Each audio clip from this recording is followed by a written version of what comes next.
আজ দধিকর্মা, সাথে শীতল ষষ্ঠীও, তাই মা এখন মা সরস্বতীর পুজো করছে। তারপরে আবার আমাদের রান্নাঘরে শিল পাতা হবে। আধা খাওয়া হয়েছে।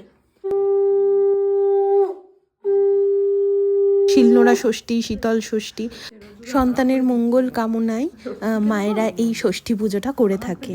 তো আজকে সবাই জানি যে আজকে গোটা সেদ্ধ খাওয়া হয়, আর সাথে আগের দিনের বিকেলে যে রান্না করা হয় সেই রান্নাও আজকে খাওয়া হয়।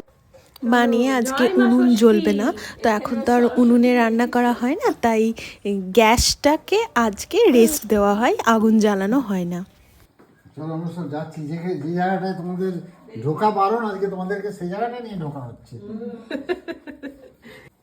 ওকে ছেড়ে দেওয়া যাবে সঞ্জয়, বলো? না না না, ওকে ছেড়ে দেওয়া যাবে না। না না না না, সরে নাও। এই দেখো, এই দেখো, এই দেখো, এই দেখো, ঠাকুরকে দেখো। করো না বাবু, ধরো না। এই দেখো, এই দেখো,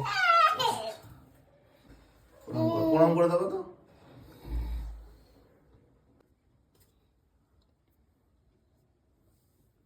এবার পরিস্থিতিটা ঠিক হলো। মেঘরোদ্দুর তো সমস্ত কিছু হাঁ করে দেখছে। তো আগে না আমাদের ঠাকুমা দিদিমারা প্রত্যেক দিন শিলনোড়ায় মশলা বেটে তারপর রান্না করতো। তো আজকে দিনটা হলো তাদের বিশ্রামের দিন। তো এখন তো আর সেই মশলা বাটার ব্যাপার নেই, সব গুঁড়ো মশলা বা মিক্সিতে পেস্ট করা হয়। কিন্তু এই আচারটা ঘরে ঘরে মানা হয়, বিশেষ করে ঘটি বাড়িতে। তবে আমার বর বাঙাল হলেও কিন্তু ওর এই গোটা সেদ্ধ ঠান্ডা ভাতের রান্নার কনসেপ্ট, এই সমস্ত কিছু খুব ভালোবাসে, আর খেতেও খুব ভালোবাসে।